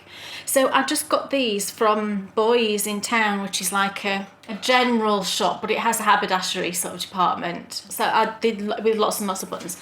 And I got these ones, which are, they're just like, they look like glass, they're not, they're plastic. But they kind of remind me of the little glass buttons, you know, vintage glass buttons. And I think they just went amazingly well with the cardigan. I think they were just sort of perfect. I actually did try it on, and you can see by me just holding it up. It does fit, but it's too short. I've got, this is a, you know, it's a very fitted cardigan, and I think the, you know, the idea is that it sits on your waist. Well, on me, right, my waist is here, and this is where it finishes on me. It's kind of halfway. I mean, my under bust is there, and it's just here. I've got quite a long body, and I think if I was going to knit this for me, I probably would have knit an extra repeat. And I don't think this style of cardigan really suits me. It just wasn't. I think because of my long body, it just looked a bit bizarre on me. But on Nana Wendy, who's shorter than me, she's probably about 5'4", I would say, Nana Wendy, and she's very petite and slight. You know, there's hardly anything on her really. It will, and she does like to wear more sort of vintage skirts, you know, with lots of fabric in them. And I think that will look really nice. So I'm hoping it fits her, because it'll be either a Christmas or a birthday present, because it's her birthday very soon after Christmas. So I think she'll like it. And I used Cascade 220, and I'll show you. So I just want to fold it nice. I want to keep it nice, everybody.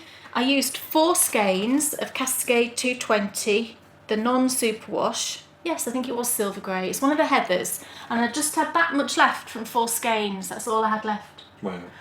And I think the pattern said you needed 900 yards for that size. I had 880 yards, and I just had that little bit left. So I think gauge-wise, I must have been, you know, pretty much spot on to just have that much left. Maybe my gauge might have been slightly tighter than the pattern, but I think it's fine. But yeah, and I'm thrilled it's finished. I can't say I'll be knitting a garment anytime soon, although I do want to knit you a vest, I think. Cool.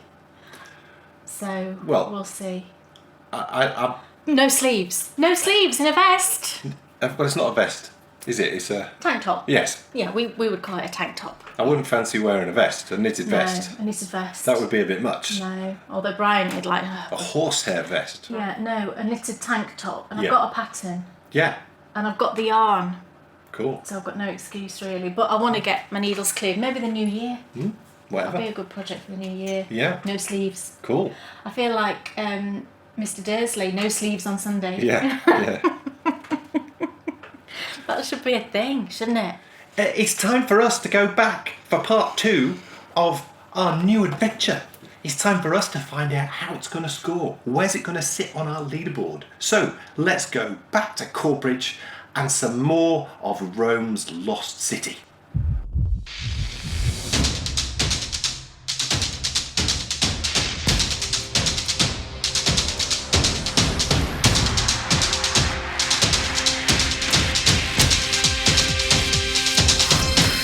Welcome back to Corbridge and the year 225 AD. The little settlement built by the Valeria Victoria is now at its absolute peak.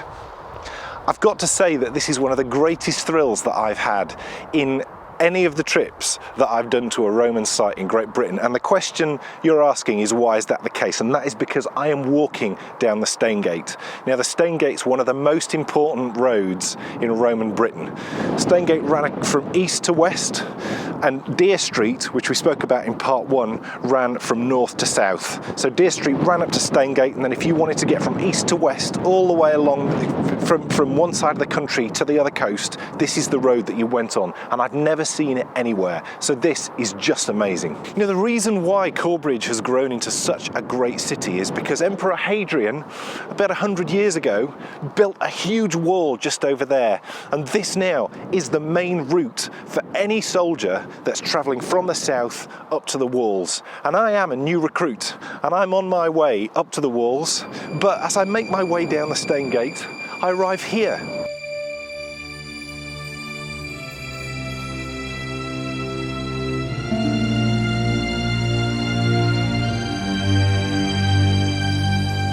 This building has fascinated archaeologists for over 100 years.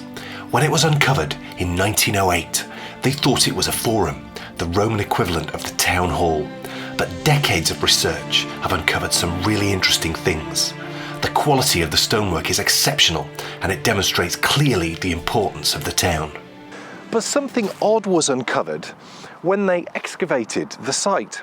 Because if you take a look at this, we've got lovely stones, they're all flattened off, and obviously we can see the stones that are sat on top, which would have then been the building that then was over the top. But then as we look behind, things look very different. And the telltale piece of evidence, and this is where I love archaeology, is these stones haven't been flattened. And we know Romans, and we know that the rest of this building was built to a very high spec. So if we've got unflattened rocks, that means that end of the building was never finished. Now, evidence of fire was found at this end of the building, and that tied up with written evidence of a rebellion that took place. And just remember, literally just over there is Hadrian's Wall, and beyond that is the end of civilization. It's barbarians. So who knows? Someone's come over, they've raided, lots of fires, building stopped. When it recommenced, they changed their minds. And as we look down here, we start to see an awful lot more of what the buildings are. And it's only been in recent years that they've uncovered, because of the size of the entrances and some of the finds that were made here, that this was most definitely a market. This was the bustling heart of the town. All sorts of goods would have been bought and sold. Amazingly, there absolutely would have been fast food outlets. Romans actually ran franchises, just like McDonald's or KFC, and we can see superb remains of a Roman eatery here at Pompeii. The vendor would have stood in the middle, with food keeping warm over the circular fire pits. What would one of these places look like at Corbridge? Let's go see. Good morning and welcome to McRomans. Yes, this could very well have been one of the fast food outlets. And maybe this was the bit that they served you from. And the question is, What would they have eaten? Well, we know because recipes have been found, specifically there was a Roman celebrity chef called Apicius, and one of his recipes, it was a sausage, because they loved to eat sausages in buns with cheese. And they would have put sauce on it too, and that sauce would have been garum. And garum was, of course, it was rotten fish. Yummy. Well, this recipe, it had blood, so that would have made it similar to blood sausage or black pudding as we call it. It had pine nuts in it, and it had leeks in it as well as sausage meat too. So sounds actually to me quite nice. And what would they have drunk with it? Well, they liked a drink called mulsum, and that was a mixture of red wine and honey. Romans didn't have in their homes a place where they would traditionally go and sit and eat meals, so it's becoming more and more evident that Romans would have used places like this really quite a lot. They used to eat on the go. And where did a Roman live? Well, there's a house just over there, and I think we should go take a look. Just off the Staingate in the middle of Corbridge, I found this side street with some wonderful examples of Roman houses. And these two would have been prime real estate because we're directly opposite the market. We're straight off Staingate. So if you're looking for good commuting spots, easy to get to school, short school run and all those things, this is the place that you want to live. Now, what's so cool about Roman houses is they're always built on a very similar floor plan. And you can just sort of see it here. In the centre there would have been a courtyard. And you can see there, that would have been a lovely sort of paved stepping area to get out into that courtyard. And then around the courtyard, you've got all the different buildings. And what I love here is this is a toilet. And it's a toilet with a drain that runs down into the main town drainage system. Now, all the houses in Corbridge would have had these, but this one's been discovered and excavated, and it's just brilliant to see. As you can see here in the reconstruction of a Roman home, the surrounding rooms would have offered a modern Roman everything they needed to live their lives quite comfortably. They even had underfloor heating, and here's an example of that in one of the homes at Corbridge. It would have kept you warm even in the farthest reaches of the empire. But what else did a Roman need? Well, they needed somewhere to pray to one of their many gods. Now, the Romans worshipped many of them, from Apollo to Mars and Jupiter to Mercury. These are just a few of the deities who needed temples in their honour. And in the relatively small area left on show here, there are 4 temples. You start to wonder, how did they come to worship so many? You see, the Romans were very clever. They would arrive in a new country, and quite often people would choose to join the empire. They wouldn't even need to be conquered. And the question that so many of you are probably wondering is, why was that the case? Well, the Romans brought with them beautiful houses, they brought with them fast food, they brought with them security. But what they did, and this was the crucial thing that they did, which really sucked people in, they incorporated the local religions into their own, and were actually stood outside 2 of the many temples that are at Corbridge right now. And what we know is that at least one of these temples was a local god. So they've given you a lovely place to live, they've given you food, they've given you safety, and you can even still keep worshipping the same gods. And there's another clue here, 20 miles northeast of Corbridge, as to who one of our temples might have been dedicated to. Look at this. It's nestled in between houses in a housing estate in Benwell. This is a Roman temple built to worship local god Antinasiticus. An altar was found here with inscriptions dedicated by a centurion from, you guessed it, the Valeri of Victoria, the very same legion who founded Corbridge. So, we have somewhere to pray, we have somewhere to eat, and we have a house to live. But there's one more thing that we do need, because remember, we are on the edge of civilization here. We need protection.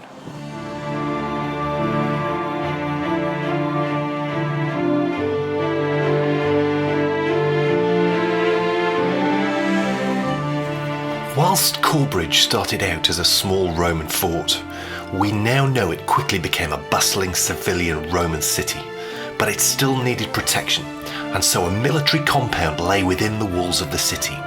This was the local military headquarters building. How do we know? Because we're looking at its strong room. Similar to ones that can be seen at the heart of all Roman military forts, it was from here that the soldiers' salaries would be paid.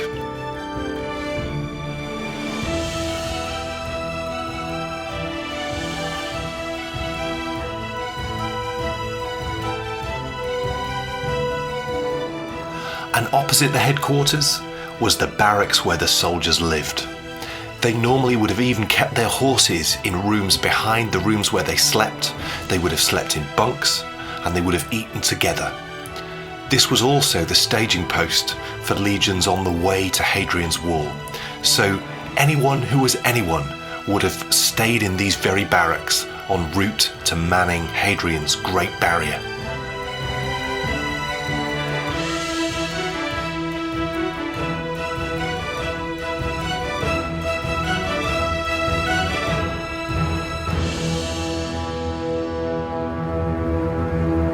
So we have a roof over our head, we've got somewhere to pray, we've got someone to protect us, but now we need a regular supply of grain and water, and that's exactly what we've got here. This is the line of the aqueduct, which used to feed the fountain, which we've already seen at the start of the show. And these were the amazing structures that I'm sure you'll have seen before in pictures, which were just amazing feats of engineering because they would drop down the perfect amount at every stage so the water would always flow at just the right speed into the fountain. And then over here, we have the structures which are going to provide us with our grain. These are two of the best preserved granaries in all of Great Britain. These were two of the most impressive buildings within the whole of the city. They were designed to store large quantities of grain for long periods.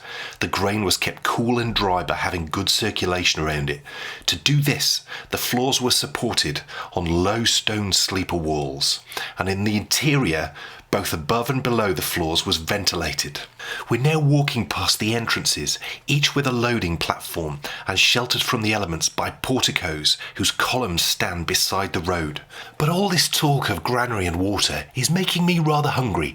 So we found the perfect spot for a picnic, which was delicious, but the weather is turning on us because it is later on in the year now, of course. We have to remember that.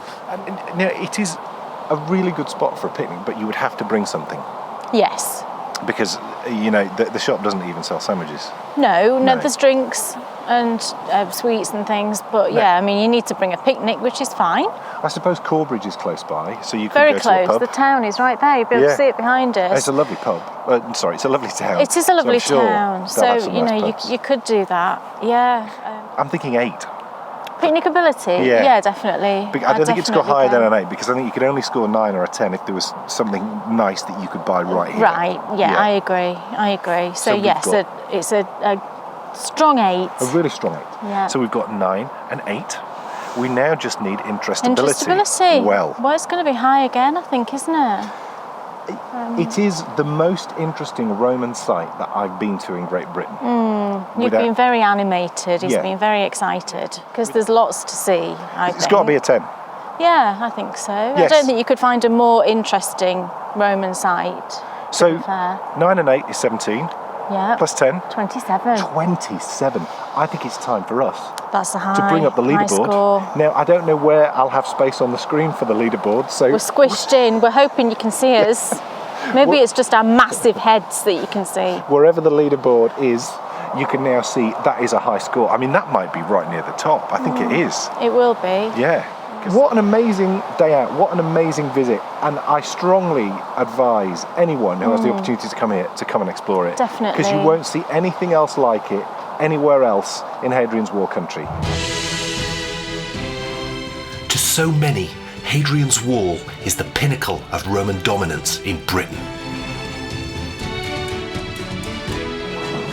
But as we have discovered here at Corbridge, it was what came before that demonstrated the true heights of the Roman Empire.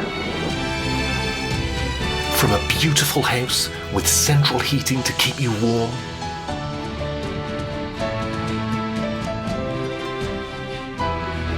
to a bustling market selling everything a modern Roman needed. What always astounds me about the Romans is how similar their way of life is to ours. And whilst they may have left these shores 1500 years ago, so many aspects of their life live on in all of us. What an amazing legacy. We'll see you next time for more new adventures.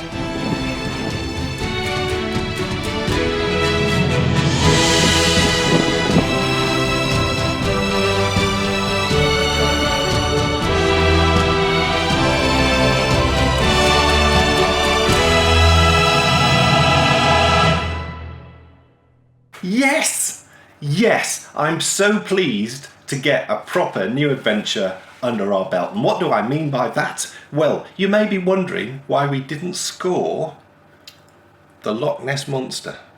We didn't. Did anybody notice that? I'm so glad that no one said anything, because I thought a few people might say, why didn't you score it? Well, we didn't score it because we didn't think it would be fair to score it, because it was just impossible for us to have a picnic other than what we had in the car, and we couldn't do any knitting because we were splashing around in a boat. You know, we planned to do our knitting when we were sat in the castle, so we didn't think it was fair to score. So that's the reason why there was no scoring of Loch Ness. But we have just scored a wonderful visit to Rome's Lost City. Unfortunately, we don't know what that score is yet because we've not been, but I have a feeling it's going to score quite well. Because I'm looking at it from all the research I've done. I think that will have been a pretty good. Does it? I mean, we haven't been yet, but I'm kind of hoping it's a bit like I've been to like Herculaneum and Yeah. what was the other place? Pompeii. What was the other place? I mean, And I'm hoping it's got that kind of feel. well, a it should little do. bit. You are though pegging it I know. very high. I know. That might be a bit much to be expecting Herculaneum. There will, of course, be a gold edition, which will come out early next week. So gold patrons and above, there'll be lots of extended footage on there, so you get an even longer and better look. What is so interesting to know is that there's so much more of it. If they were to dig it all out, yes, it would be so much more like it. But what they do to preserve these places is they'll excavate them, they'll find out what they need to find out, and then they'll cover them back over again.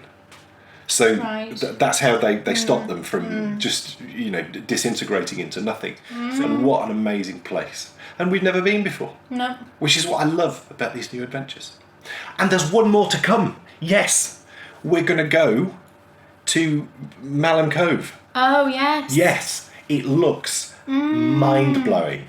I mean, just the business. So that will close out this season. It's a limestone pavement on top, isn't it? It's the Endy Bits.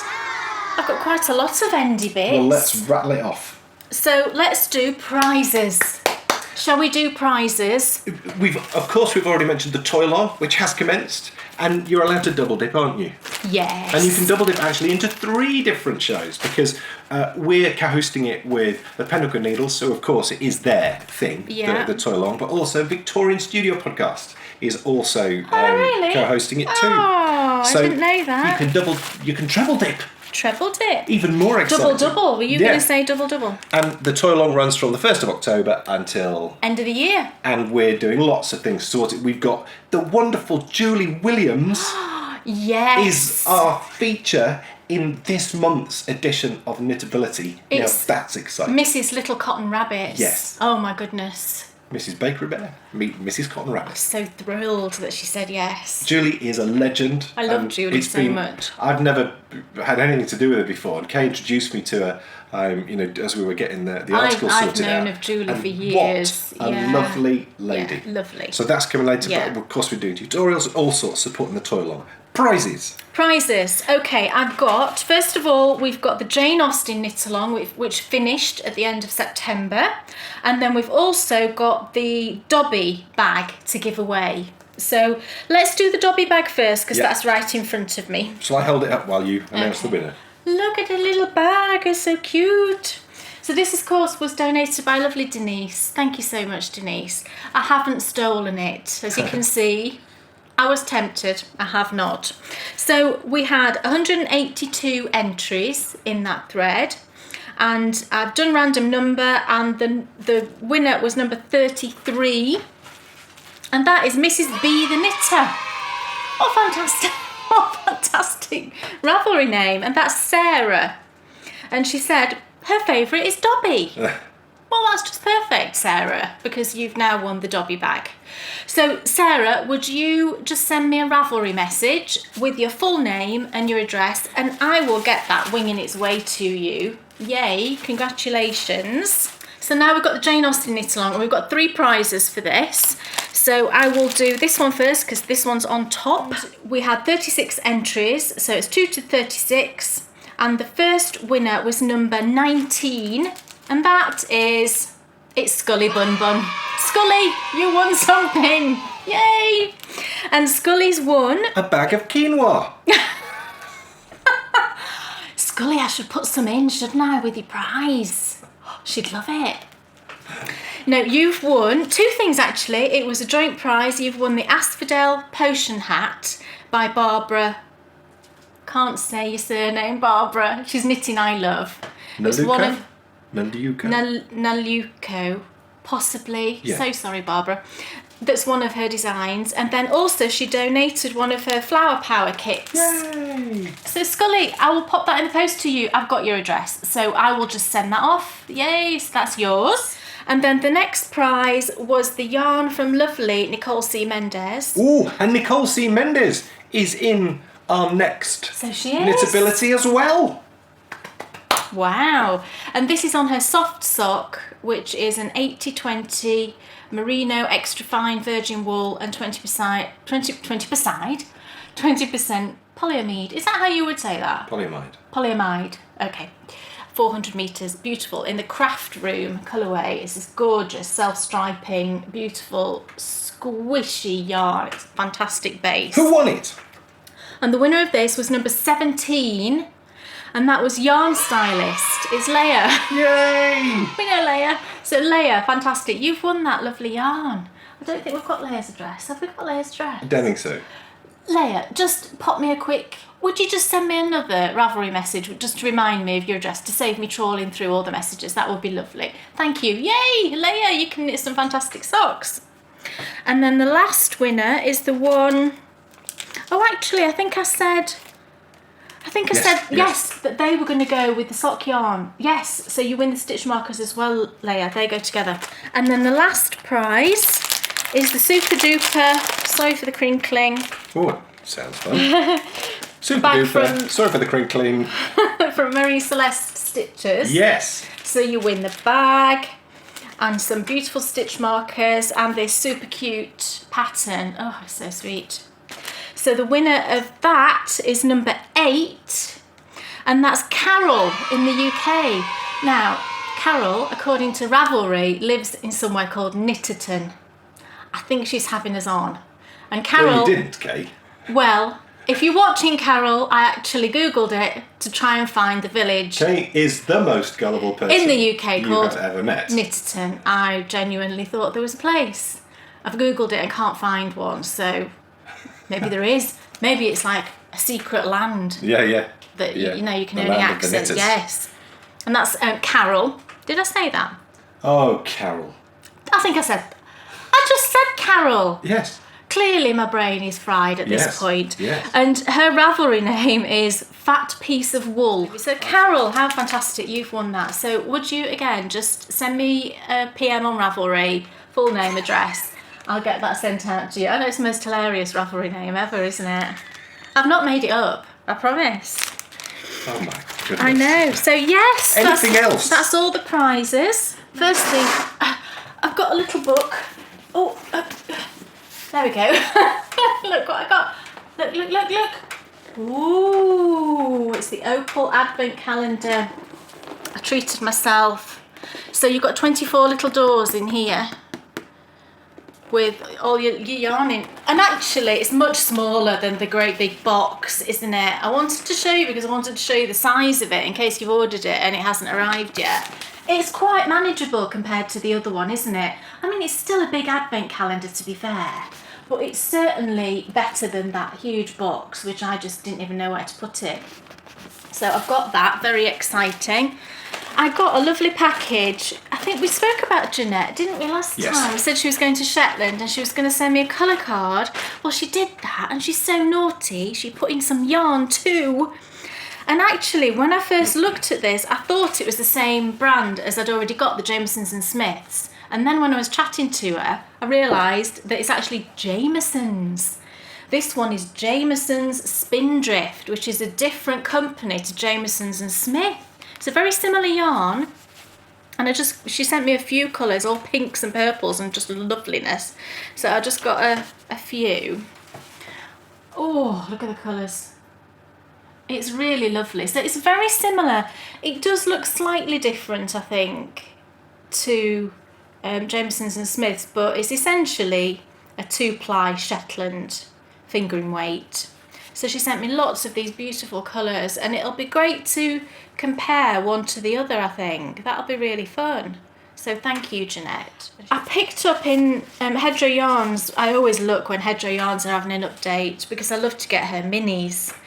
And I did get some minis, but then she also had this colourway and I thought, oh, that's beautiful. But I got some minis, is the first thing I got from lovely Jane. Oh, look at those, and it's colours that I hadn't had before. I have had a couple of her mini sets. I love this one. Look at the bright neon-y speckles, it's beautiful. So I got one of her mini sets. And then I got this one, which the colourway is called Grandma's Apron, and I've just loved that. And it's an 80-20 merino nylon, 365 metres, and I use this base, and so I knew that it was one of my favourites. Look at the colours. I just think that will make the funniest, is that a word? No. Funniest pair of socks. Isn't it gorgeous? I think it'll be lovely and speckly and ooh. So I'm resisting casting those on at the moment, but I don't know how long I'll resist. Beautiful. And then the last thing, actually this is not something I've bought, it's something I've dyed. I just had a yarn update just recently last weekend, and I dyed up a colourway that was totally out of my comfort zone. And when I was dyeing it, I'm thinking, gosh, I don't even know if this is going to work. And it was so out of my comfort zone that it just felt weird doing it. But actually, it's turned out to be one of my favourite colours, I think, that I've ever dyed. And I kept a couple of skeins for myself. And I will be dyeing up some more of this when I do the next update. And it's this one. And it's like it's a black and navy base, but then I've thrown in these bright spots. Can you see the bright spots? Like down there, can you see the green? And it's called After All This Time. That's it, balled up. It's just lovely. I just love it. And like I said, it's totally not me, but I kept these because one I want to use for one particular project, and then the other I want to knit a pair of socks with. So it's based on Snape. Lovely Snape, who I think is my favourite character actually, and Bryony's been asking me to do a Snape colourway for ages, so I thought, right, I'll give it a go. So we called it After All This Time, and I did put some skeins in the shop and they sold very quickly, so I'm definitely going to dye up some more. And I just wanted to show you because, as a dyer, you do kind of have an aesthetic. And when you stick to that aesthetic, you're in your zone, aren't you? And you know that you're happy with it. But sometimes I think it's good to do something that's completely not what you think you will like, because then it turned out to be just, I think socks will be fabulous in it, to have that dark base with then those little pops of colour every so often will be lovely. So I'll be doing some more of that. We will see patrons next Sunday for the Pop live show, which will be on Patreon again, so it'll be live on Patreon. That was good, wasn't it? Yes, it was. I know certain people had certain issues in accessing, but the best way to access, I'm told, is via a desktop computer, but it does work fine on an iPad if you turn it on the side. What we'll do is, after we've done this second show live on Patreon, we'll assess it and make sure it's working right for everyone. If it's not, then we can address it, but hopefully it will be. I've been talking lots to Patreon about it, and they are working really hard to try and make this a really good place for us to broadcast live to you. So that will be live on Patreon at 2 p.m. on Sunday the 15th of October, and then the recording, because we produce it this way, with Patreon, we can put the recording out very much quicker. Yeah. So at 3 p.m. the recording is then just available. So that's available to all patrons, and of course silver patrons and above can access the live show and interact with us and talk to us. And we have a brand new thing which we're going to be trialling. We don't know if it's going to work or not, but we're going to be trialling it on that show. Yeah, we are, which should be super exciting. And then episode 85, we'll see you in 2 weeks for episode 85. Yes, Desert Island Discs has finished, but it's now time to explore the Bakery Bears bucket list. Every episode, Kay and I will bring a proposal to go onto our bucket list, and we will have to sell that proposal to the other person. That other person then gets to vote or veto the proposal. If it goes onto the list, brilliant. If it doesn't go onto the list, there's no arguments. If it's vetoed, it's gone, baby. And we'll be running that until January, and then in January we will have a very special show where we will pick one of the things off that list, and we will ensure that we do one of those things next year, won't we? Yeah, my first one was...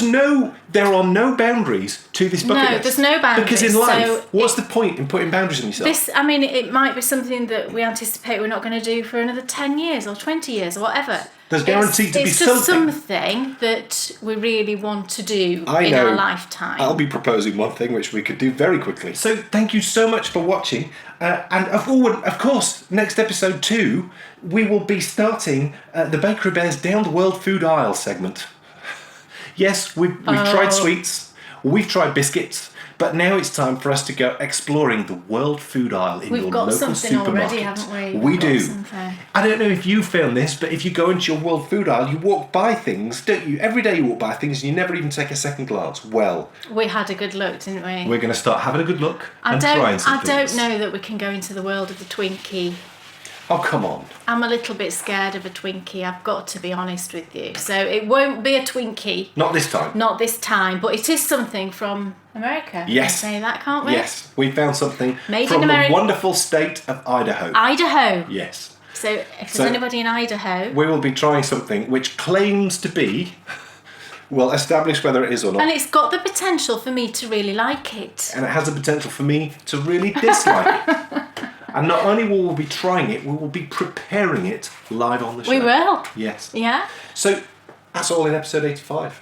So we'll see you then. Thank you so much for watching. Thanks, everybody. Bye. Bye. Who's it sitting and knitting? It's Dan and Kay, the bakery bears. Enthusiasm's not quitting for Dan and Kay, the bakery bears. They'll take you to fabulous places of which their favorites they'll share.